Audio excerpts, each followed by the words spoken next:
Good morning India, welcome to the Z exam. आज है 27 जुलाई।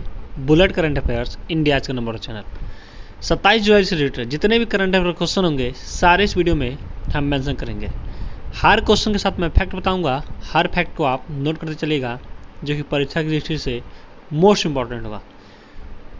6 अगस्त को होने वाला जो आपका बीएड एंट्रेंस एग्जाम है उसमें आपको बहुत ही लाभदायक साबित होगा।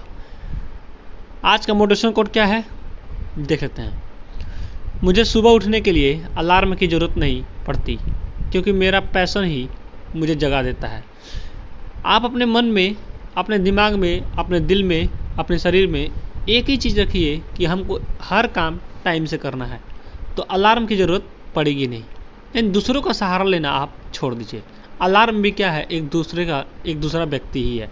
हम चाहे कोई भी व्यक्ति क्या करता है, दूसरे का सहारा ही ले रहा है। यानी अलार्म के सहारे अगर हम उठ रहे हैं तो समझिए हमारे इतना दुनिया में कोई लेजी इंसान है ही नहीं। मतलब अगर अलार्म लगा कर आप उठ रहे हैं, अलार्म बज रहा है तब उठ रहे हैं, तो सोचिए आप दूसरे के ऊपर निर्भर हैं। तो दूसरे के ऊपर निर्भर होना बंद करिए, खुद पर खड़ा होइए, खुद के पैरों पर खड़ा होना सीखिए और अपने आप को उस मंजिल तक लेके जाइए जहाँ आपको जाना चाहिए। तभी आप क्या हो पाएंगे, सफल व्यक्ति बन पाएंगे। तो हर चीज़ का ध्यान रखिए, हर चीज़ को परख के, सोच के, समझ कर चलिए, तभी आप कामयाबी हासिल कर पाएंगे। तो यही मैं कहूँगा आपसे कि अलार्म आज से लगाना बंद करिए। खुद से सोचिए कि मुझे इस टाइम उठना है, तो उस टाइम उठ के दिखाइए। बहुत लोग तो ये भी करते हैं कि अलार्म लगा रहता है, क्योंकि मेरे साथ भी हुआ है इसलिए मैं बता रहा हूँ। अलार्म लगा रहता है, अलार्म बजता है, फिर क्या करते हैं लोग, बंद कर देते हैं, फिर सो जाते हैं। तो वो ऐसे इंसान जो ऐसा करते हैं वो सबसे बेकार इंसान है ना, जान लीजिए।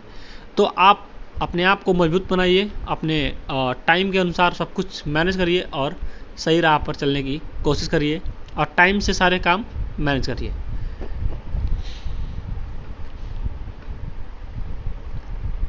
Bullet question by Z exam 27 जुलाई 2021। चलिए स्टार्ट करते हैं हम एक अच्छे दिन की एक अच्छे क्वेश्चन के साथ शुरुआत। आज का पहला क्वेश्चन क्या है, केंद्रीय रिजर्व पुलिस बल स्थापना दिवस कब मनाया जाता है?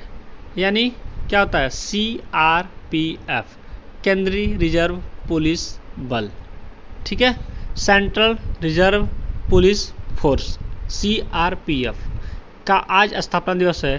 सही आंसर होगा ऑप्शन नंबर, ऑप्शन इसमें नहीं दिया है लेकिन क्या होगा, 27 जुलाई।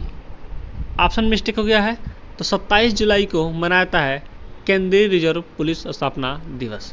19 मार्च 1950 को तत्कालीन केंद्रीय गृह मंत्री सरदार वल्लभ भाई पटेल ने CRPF का नाम दिया था। तो ये चीज़ें आप नोट कर लीजिए। नेक्स्ट में बढ़ते हैं।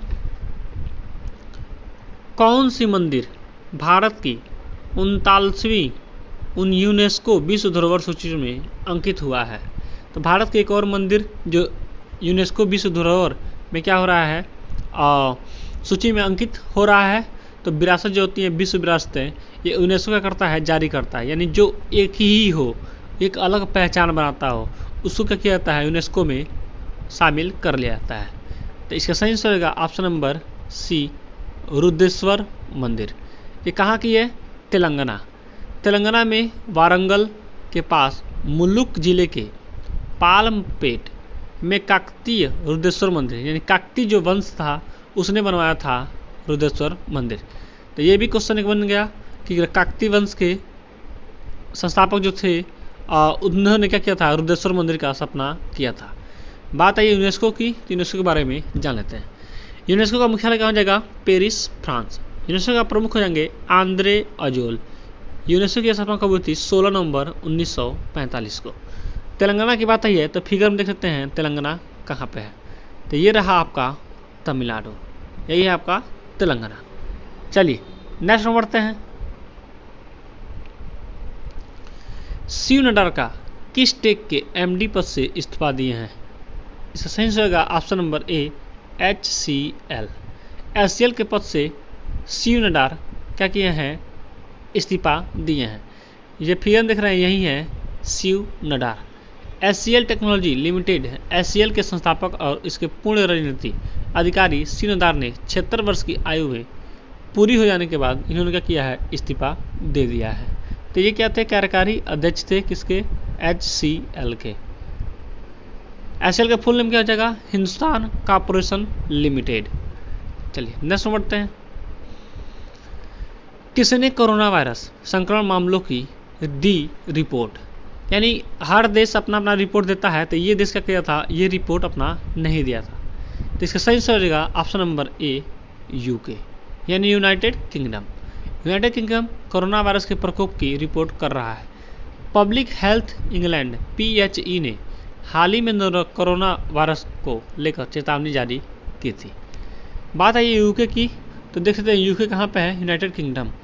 तो ये रहा आपका यूनाइटेड किंगडम। ये वर्ल्ड का नक्शा है, ये आपका है भारत, अपना देश भारत, आइए क्या है, यूनाइटेड किंगडम। तो देख लीजिए कैसे है। चलिए नेक्स्ट में बढ़ते हैं। कौन अंतर्राष्ट्रीय सौर संगठन में शामिल हुआ है, इसका सही आंसर होगा option number C, Sweden. Sweden सौर संगठन में शामिल हुआ है। स्वीडन इंटरनेशनल सोलर अलायंस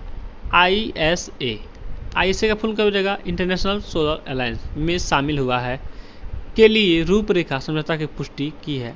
अब वैश्विक मंच का भी सदस्य बन गया है स्वीडन। तो ये भी क्या कर रहा है, सोलर ऊर्जा को प्रयोग कर रहा है, यानी उसकी उपयोग भी कर रहा है और यूज भी कर रहा है। तो ये भी बन गया है कौन, स्वीडन। बात आई स्वीडन की, फिगर हम देख सकते हैं स्वीडन कहाँ पे है, ये रहा आपका स्वीडन, रेड कलर का जो दिख रहा है यही है स्वीडन।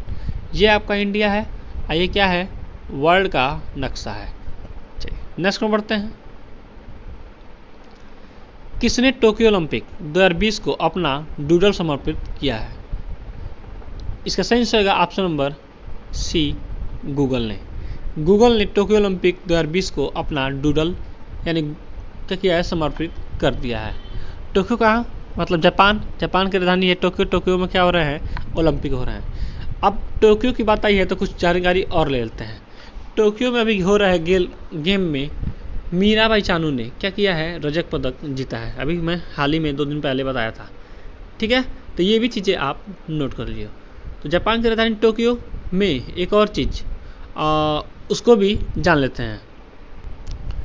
और जापान में ही चाइना की चिंग जोंग नाम की एक लड़की ने क्या किया है, गोल्ड मेडल जीता है। तो ये भी चीज़ें आप नोट कर लीजिए।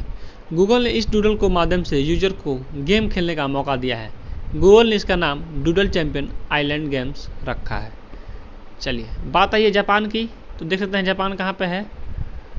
तो अभी आगे मैं नक्शे में दिखा देता हूँ, मैं दिखाया है कई बार।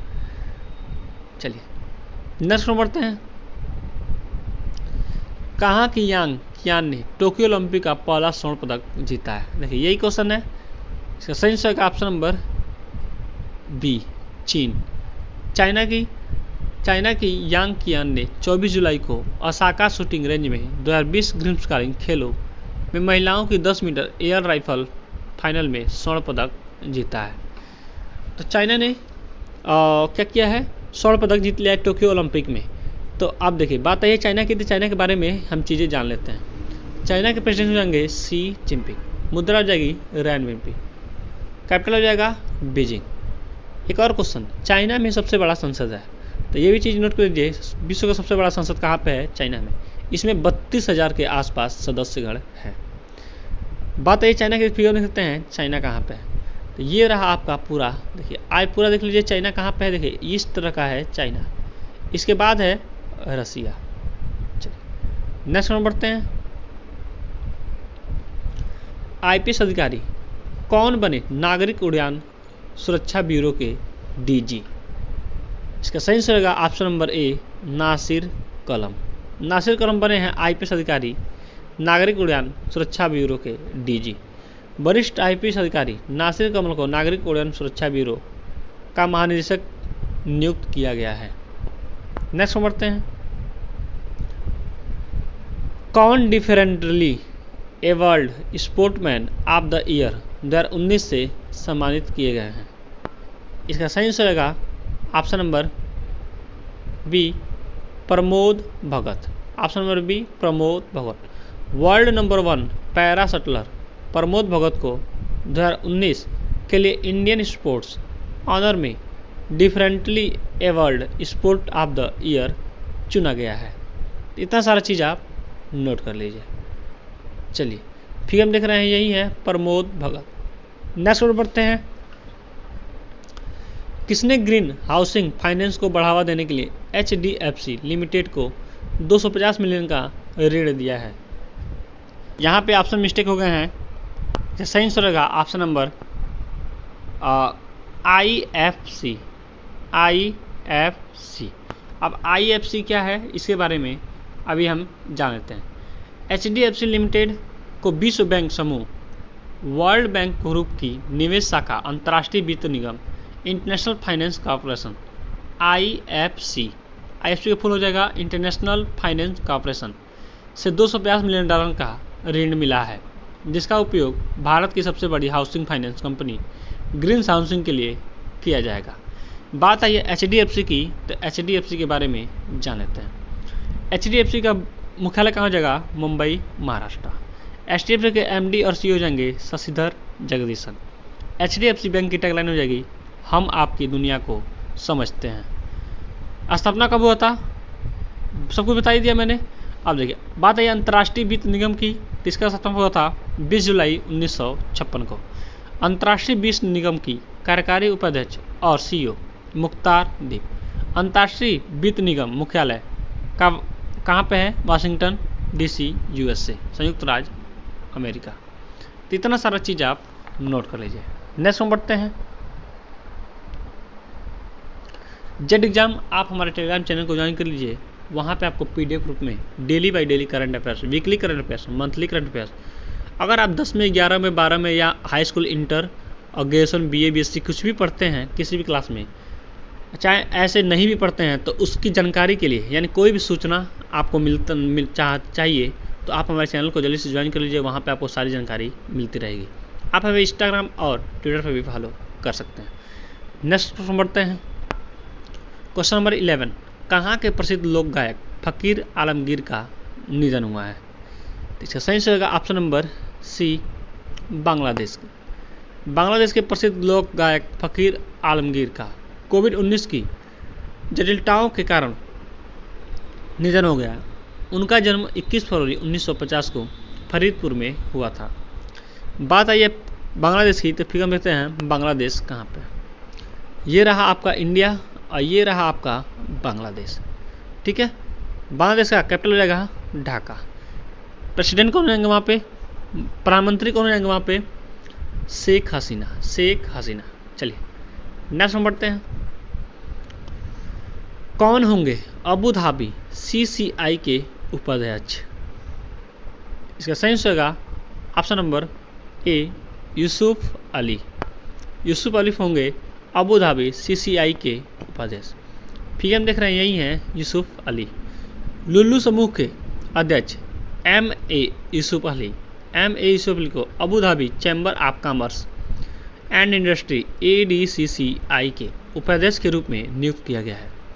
शेख मोहम्मद बिन जायद अल नहयान अबू धाबी और उप के क्राउन प्रिंस हैं। बात है अबू धाबी की, तो देख लेते हैं अबू धाबी कहाँ पे है। यूनाइटेड अरब अमीरात, ये आपका है यूनाइटेड अरब अमीरात। ये आपका बगल में क्या है? इंडिया है। वर्ल्ड का नक्शा है। चलिए नेक्स्ट में बढ़ते हैं। कहाँ के रुद्रेश्वर मंदिर रामप्पा मंदिर को यूनेस्को की विश्व विरासत सूची में शामिल किया गया? अब ये क्वेश्चन मैंने बताया था। चलिए फिर से आ गया है, जिसका सही आंसर होगा ऑप्शन नंबर A, तेलंगाना के। अब बात आई है मेघालय की, तो मेघालय के बारे में जानते हैं। मेघालय गृह मंत्री कौन जाएंगे? अमित शाह ने सोहरा चेरापूंजी में हरित सोहरा वनीकरण अभियान की शुरुआत की है। एक क्वेश्चन यहाँ से नोट कर लीजिए। एक पॉइंट मैंने रख दिया यहाँ पे क्योंकि एक पॉइंट मुझे मिला था। चलिए तेलंगाना देख लेते हैं। फिगर मैंने दिखा था तेलंगाना कहाँ पे है। ये रहा आपका तमिलनाडु, यही है आपका तेलंगाना। चलिए नेक्स्ट में बढ़ते हैं। कहाँ की 13 वर्षीय स्केटर निशिया सबसे कम उम्र की स्वर्ण पदक विजेता बनी है? सबसे कम उम्र की ये विजेता बनी है, मात्र 13 वर्ष की हैं ये। तो इसका सही आंसर रहेगा ऑप्शन नंबर B, जापान की। जापान और चाइना टोक्यो ओलंपिक में बहुत ज़्यादा मेडल गेम जीतते हैं, यही पहले और दूसरे स्थान पर रहते हैं। तो चलिए इनके बारे में और जानकारी ले लेते हैं। 13 वर्षीय जापान की स्केट बोर्डर मेमोजी निशिया ने टोक्यो 2020 ओलंपिक में स्वर्ण पदक जीता है। वह ओलंपिक खेलों में जापान की ओर से अब तक की सबसे कम उम्र की स्वर्ण पदक विजेता बन गई है। मुख्य बिंदु, निशिया ने 26 जुलाई को महिलाओं की स्पर्धा में स्वर्ण पदक जीता है। बात आई है जापान की, तो फिगर में देखते हैं जापान कहाँ पे है। ये आपका वर्ल्ड का नक्शा है, ये रहा आपका जापान। चलिए नेक्स्ट में पढ़ते हैं। जेड एग्जाम आप by sir dose for you, ये आपके लिए क्वेश्चन है। किस सरकार ने EWS के लिए 10% आरक्षण की घोषणा की है? आपके सामने है 4 ऑप्शन, सही आंसर आप कमेंट बॉक्स में दीजिए। आज टारगेट है 100 लाइक का, तो 100 लाइक जरूर कंप्लीट कर दीजिए। हमारा चैनल आपको अच्छा लगा हो, हेल्पफुल लगा हो, तो अपने दोस्तों के पास ज़रूर शेयर करिए। और जुलाई में जितने भी मैंने दिवस बताए हैं सबको लाइन बाय लाइन आप लिख जाइए। अगर मैं चीज़ें बार बार लिखते हैं या आप भी लिखते हैं तो आपको हमेशा के लिए याद हो जाएगा और चीज़ें हमेशा कभी भूलेंगे नहीं। तो हर चीज़ को ध्यान में रखिए और चीज़ों को पढ़िए, परखिए, फिर क्या करिए, उसका उपयोग करिए, तभी आप सफल व्यक्ति बन पाएंगे। आपके जीवन से संबंधित कोई भी क्वेश्चन हो, कोई भी डिस्कशन हो, तो आप मेरे व्हाट्सएप नंबर में मैसेज छोड़िए, मैं उसका रिप्लाई अवश्य करूँगा। ये रहा नीचे मेरा WhatsApp number. Thanks for watching. आपका दिन शुभ हो।